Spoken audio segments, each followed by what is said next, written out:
他们不是埃及的木乃伊，没有经过特殊的防腐处理，但为何死后却能肉身不朽？在茫茫的戈壁沙漠，在烟雨蒙蒙的佛教名山，四处惊现神秘肉身。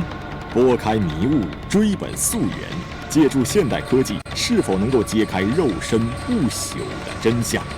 敬请收看本期《传奇中国：沉默的证人》第1集《肉身之谜》。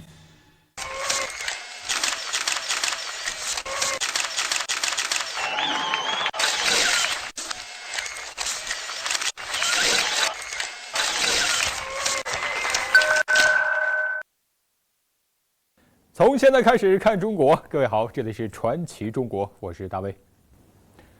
古代的帝王呢，总是希望自己能够长生不老，不惜耗费大把的财力去寻访先人，制造长生不老的神奇丹药，但是往往事与愿违。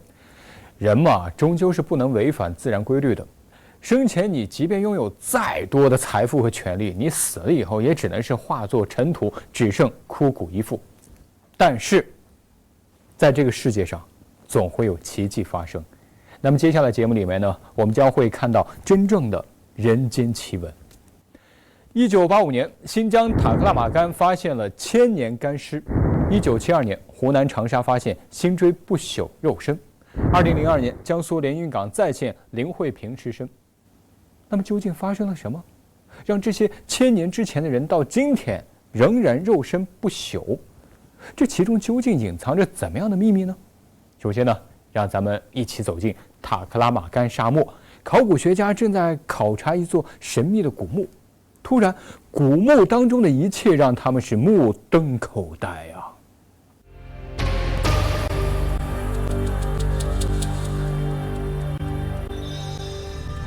墓里共有5具干尸，1个男人、3个女人和1名3个月大的婴儿。科学家们发现，他们并不是一家人，但显然是出于某种目的被葬在一起的。碳14鉴定结果显示，这些人生活在距今3000年之前。由于保存完好，这些干尸的面部特征十分明显，因此引发了争议。这些在中国出土的干尸不像中国人，而更像欧洲人。这些木乃伊长着红色的、褐色的或者金色的头发，他们的鼻子又长又直，颧骨很高，而且有些木乃伊的皮肤还是白色的。西方学者决定弄清楚这些神秘人物究竟来自何处。他们从干尸上采集了样本，进行 DNA 分析。他们比较了在中国境内发现的这些木乃伊的 DNA 和许多欧洲人的 DNA， 最后得出一个确切的结论：这些木乃伊是古代欧洲人。研究结果表明，在3000年前，欧洲人曾经不远万里来到中国的西部，但是由于当时没有文字记载，这些人的身份依然是考古界的谜题。但是还有一个更为重要的问题，他们死去之后并没有经过任何防腐处理，为何会肉身不朽呢？考古学家经过分析认为，塔克拉玛干的干燥气候是尸体得以完整保存的关键。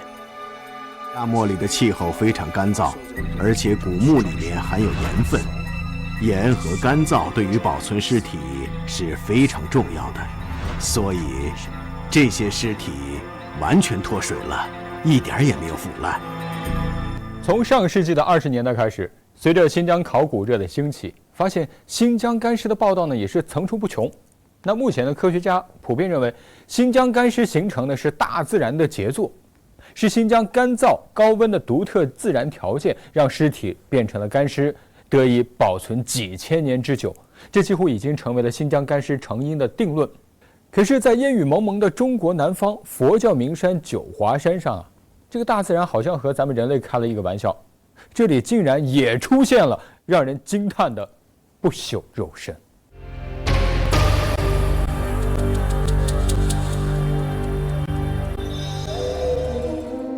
佛教名山九华山位于安徽省境内，是地藏菩萨的道场。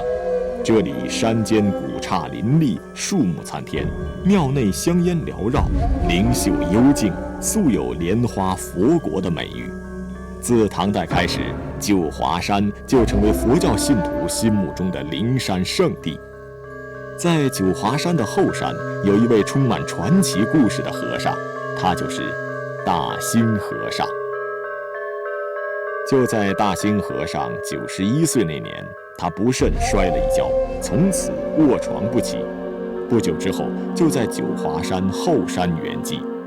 在圆寂之前，他曾对道林法师讲出了自己的遗愿。他就跟我们说，他说以后我时间不长了，要死了。他说我要走了。他说我走之后，你们把我的神不要火化，就是把我这个色神不要火化。以后，你们后山就靠我就靠我来起还。我们那个时候不相信的。当时和尚们并不理解大兴这番话的真正含义，他们按照大兴的遗愿，将大兴安放在一只莲花缸内，排放到野外。然而5年之后，众人将大兴和尚的莲花缸打开之后，奇迹发生了。有这多年嘛，4年了都没开缸，怕它烂了。后来把缸一打开之后，看看呢，哎呦，它里面就跟那个人好人一样的，跟那个是生前活的一样的个像。我们后来就把它装进了。在佛教体系中，死后肉身不朽的僧人被叫做全身舍利，这是佛教徒圆寂之后至高无上的荣誉。直到这时，众人这才明白大兴和尚生前说过的那句话究竟是何用意。而且，自从后山有了大兴的全身舍利之后，香火真的兴旺了起来。大兴和尚呢，就一直供奉在双溪寺，所以现在那些住持啊，求什么的人呐，全部都来。香火呢，后山就慢慢开花了。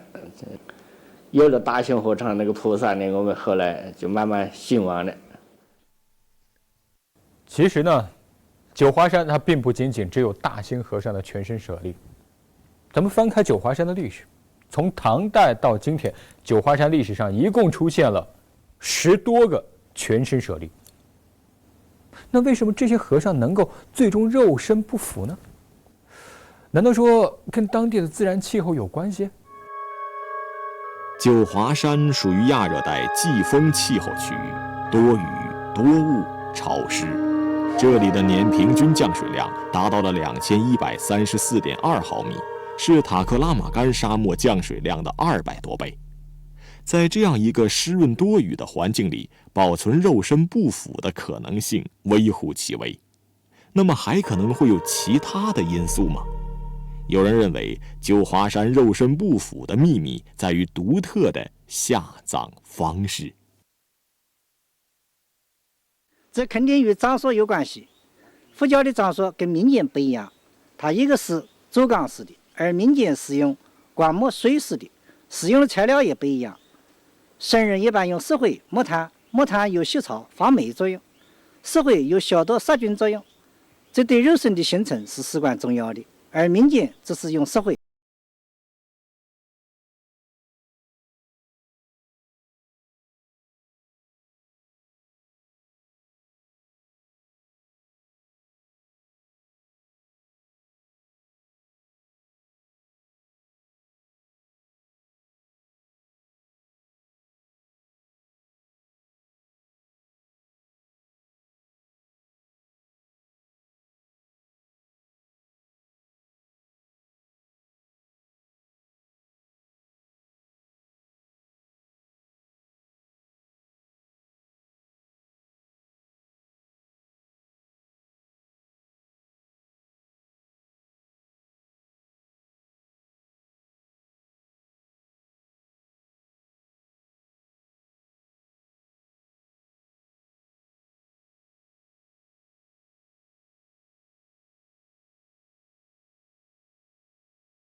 没有太大的关系的。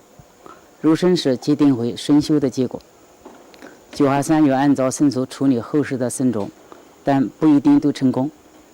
因此说，僧人圆寂后的葬俗与入生形成没有太大的关系。那么，关于九华山全身舍利形成的原因呢，至今仍然是众说纷纭，没有一个定论。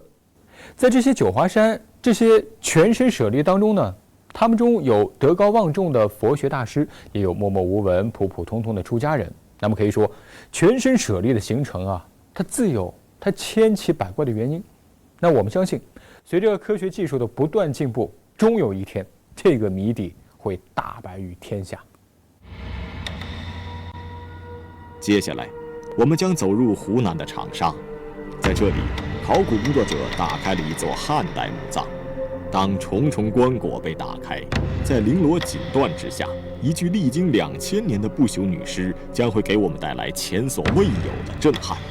她究竟是谁？又是谁造就了她千年不朽的肉身奇迹呢？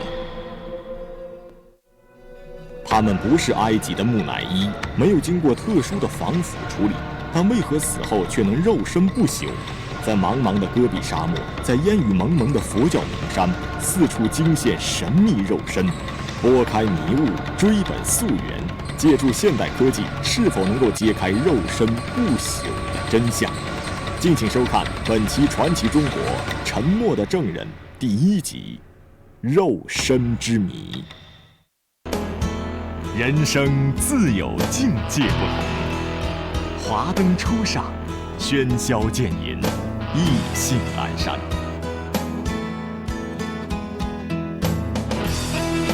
纪录片栏目《传奇中国》璀璨呈现，传奇从现在开始，看中国。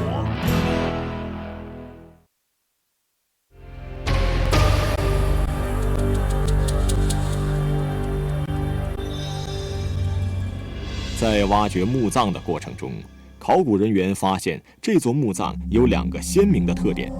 第一个是，工人们在墓葬的外围发现了大量的白膏泥，这种泥土产自江西省的景德镇，由于其粘度高、密度大，所以有古代墓葬用它来做防水层。第二个关键的特点是，在白泥膏之下还有一层厚厚的木炭。考古人员将木炭全部清出后，足足装满了4辆卡车。在惊人的工程量结束之后，人们又发现了一座惊人的棺椁，这座棺椁足足有4层之多。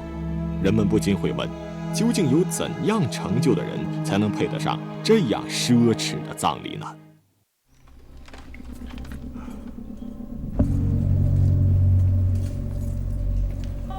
当棺椁一层层打开，一件件价值连城的稀世珍宝纷纷露出真容。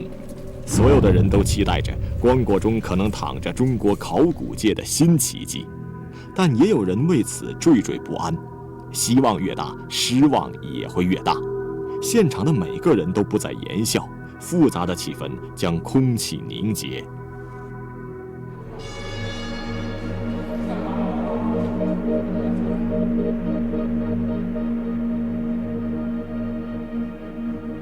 在接衣物的过程中，人们闻到一股强烈的酸臭气。如果尸体早已完全腐烂，怎么还会有这种气味呢？这会儿已经到后半夜了，已经从10点钟出来到这会儿忙到了后半夜，大概有3点钟了。切来切去，切来切去，最后就切到一层麻布的上头，在麻布再下去，就到了，我拿手一摸呀，就觉得有点软软的了。子夜时分，借着昏暗的考古灯光，墓主人终于露出了面容。所有在场的人们都目瞪口呆。这些接受了最为正统考古训练的人们一时间愣住了。他们本以为看到的将是一具枯骨，但是结果他们看到了一具完整的尸体，肌肉、皮肤，甚至连头发都一应俱全。有人呢，就这我们就不能动了了。一个下铺这么高，那不是床上住都不能搞的啦，不行了。就这样，先解决这个问题。以上的这一幕就是发生在40年前的湖南长沙马王堆汉墓的挖掘过程当中，突然出现的肉身女尸，超出了考古界的想象。因为当时打开棺木的时候呢，这个棺内存留了一些棺液，那么通常情况下，这是墓葬漏水的征兆。在这种情况下，尸体是不可能保存肉身的。而马王堆女尸甚至不像是一具古尸，这个皮肤呢，仍旧是淡黄色的，按下去甚至还有弹性，部分关节还能够活动。注射防腐剂的时候，软组织随时鼓起，以后就逐渐扩散，和新鲜的尸体非常相似。马王堆千年女尸肉身的出现，惊动了整个世界。在接下来的考古发现中，人们发现了女尸的身份，她是西汉初年长沙国丞相的夫人，名叫辛追。为了解释辛追死后尸身不腐的奇迹，考古学家委托当时长沙条件最好的医院进行解剖分析。在女尸的肠胃中发现了138粒半还没有消化的甜瓜瓜子，也就是说，在死亡前不到1天的时间里，她曾经吃了大量的甜瓜。她一定是个喜好甜食的贪嘴的女人。贪嘴能致人死命吗？水葬品里面很多种动物性的食物它都有，所以可见是当时营养是太过剩了，是很容易得到冠心病的。能如此清晰地了解2000多年前人类的死因，在考古史上也是绝无仅有的事情。这得益于尸体良好的保存状态。解剖结果说明，尸体只出现了早期腐败的症状，也就是说，细菌在侵蚀尸体的过程中遭遇了一种特殊物质，时间就此停止了。一般说来，只有在很低的温度和无氧环境中，尸才可能不腐烂。比如轰动考古界的奥兹冰人，这位被冰封在阿尔卑斯山近5000多年的古人，正因为被冰雪包裹，索性才留下全尸。但是马王堆古墓的温度虽然比较恒定，但不可能将尸体冻住。有人猜测，古人可能是用了什么特别的办法，把无所不在的空气挡在了墓室之外。考古学家又一次将目光放在了挖掘之初，光过四周将近1米厚的白膏泥和半米厚的木炭，是否造就了女尸不腐的奇迹呢？白膏泥的超强防水性能和木炭的除湿能力，能否为墓葬创造出一个封闭的防腐环境呢？但是很快，这个想法就被否定了，因为同样的方法在中国南方的墓葬中曾经普遍使用，但并没有出现如此神奇的防腐效果。人们怀疑，一定还有鲜为人知的原因，才使得马王堆女尸千年不朽。女尸出土时，在内棺的底部有一些神秘的棺液。从检测的结果来看，棺液里含有乙醇和乙酸的成分 ，pH 值5.18，为弱酸性。从理论上说，弱酸的环境确实有助于抑制细菌的繁殖。当年，女尸解剖小组专门提取了部分棺液，做了一个实验。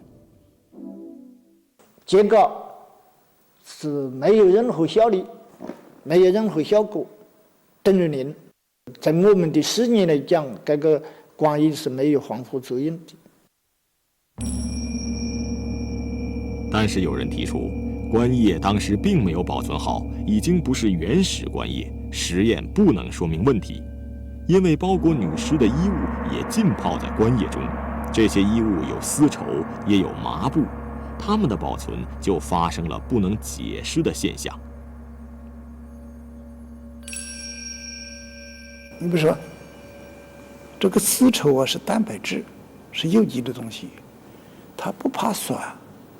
这棺水是酸的了，棺水的pH值是5%，但是呢，这个丝绸坏了。这个麻布呢是植物纤维啊，是不是？它本来怕酸，结果它非常结实。后来我就拿这个麻线呢，这个麻线和一根新麻线，到北京造纸研究所有个拉力机啊，拉力机来了，它同时段，你说明它基本上等于是新的。所以现在这咱们物理学家也好，生物学、化学家搞不清楚这什么违反了规则，所以很多疑问，很多谜还解决不了这个问题。马王堆女尸肉身不腐之谜和九华山肉身不腐之谜一样，谁也没有办法说服持不同观点的人。很多人呢都以为马王堆女尸它只是一个历史的偶然，类似的惊喜可能永远也不会再出现了。但是在2002年，连云港肉身女尸的发现又一次让研究人员陷入了沉思。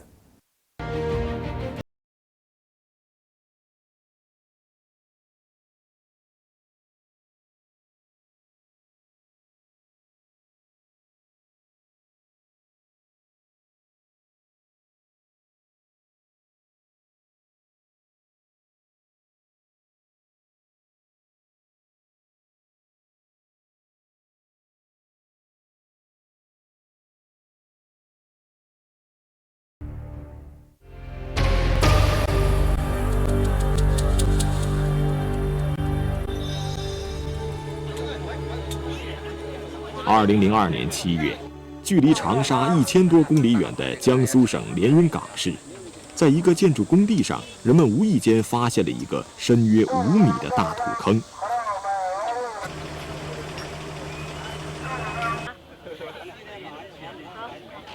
考古人员判断，这是一座西汉中晚期的夫妻合葬墓。摄入压力啊！考古工作者在现场清理了3口棺木，其中地位最尊贵的男主人头颅骨完好无损，颅内脑组织完好，但另外2具尸体已经完全腐烂。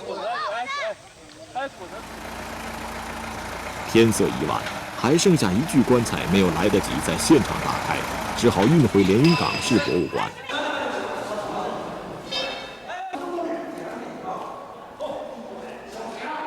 第2天上午，工作人员开始清理这具棺材，用钢锨撬棺盖时，不小心裂开了一个5公分的缝。令人吃惊的事情发生了，人们透过裂缝清楚地看到了一只脚。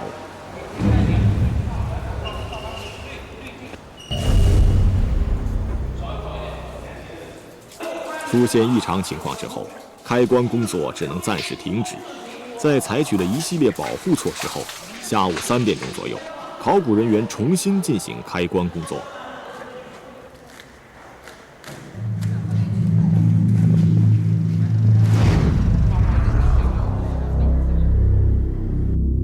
一具仰面漂浮在棕褐色棺叶里的古尸，完整地呈现在人们眼前。他究竟是谁呢？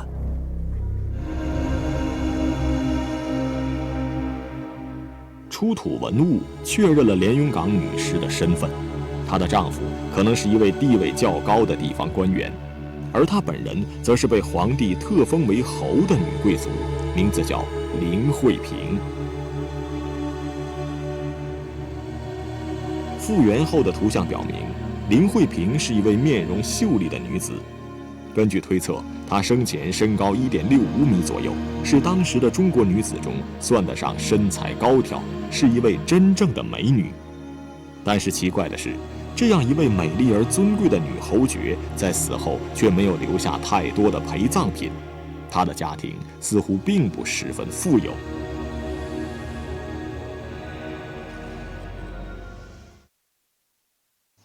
林慧萍肉身的发现，为考古界带来了一次希望，也许她的出现能解开马王堆女尸的不朽之谜。2003年6月，林慧萍肉身被送往连云港市人民医院，来自南京和上海的专家聚集在一起，开始探究肉身的秘密。医务人员用 X 光和 CT 扫描对肉身做了全面的检查，检查中发现，这具肉身的左眼球还比较完整，脑组织尽管缩小了，但仍清晰可见。之后，专家们对肉身实行解剖，解剖结果有更多惊人的发现。肌肉牵拉仍然有弹性和韧性，打开胸腔、腹腔，发现内脏器官保存完整，虽然粘连在一起，但心、肺、肝、肠都能清晰辨认。解剖的结果还需要进行深入的分析，从中我们了解到许多有关人类学和病理学的知识，但关于肉身不朽的疑团却仍然没有破解。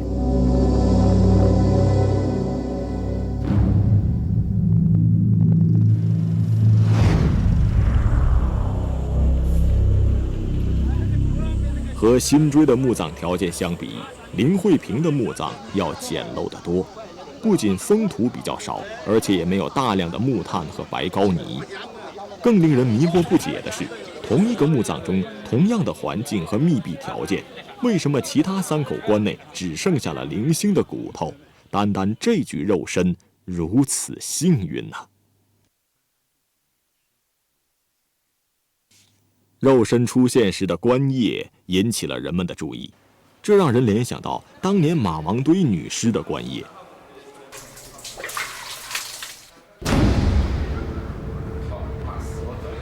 然而，根据对棺液样本的分析，发现连云港棺液 pH 值为 7.55， 呈弱碱性，而且还含有血红蛋白，和马王堆木棺里的酸性棺液截然不同。从理论上说，碱性液体不仅不能抑制细菌生长，反而会有助于细菌的繁殖。当时呢，大家发现林惠平肉身的时候都非常惊喜，可是很快呢就被一个个谜团打消了。他不但没有解开马王堆女尸的不朽之谜，反而又为考古界增添了新的不解之谜。而解开谜题的过程呢，将注定是一条漫长的道路。也许呢，尸体的千年不朽有着太多的偶然，但尽管如此，研究人员还是给出了一个尽可能完善的答案。他们认为呢，尸身不朽的主要原因有3个：第一，深埋；第二，密封；第三，缺氧，还可能和特定的地理条件相关。但是这个谜底它究竟是什么呢？说不清楚，道不明白。好，感谢收看今天的传奇中国，我是大威，再见。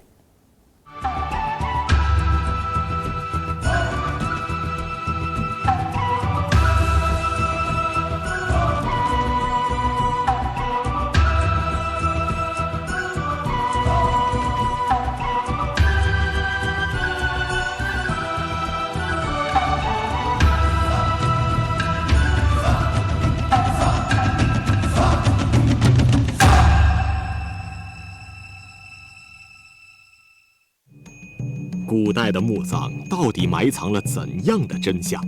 今天，考古工作者打开墓葬，沿着古人修建的墓道寻找历史的蛛丝马迹。一个47人的合葬墓究竟埋藏着怎样的秘密？谁能解开这一个个古代墓葬之谜？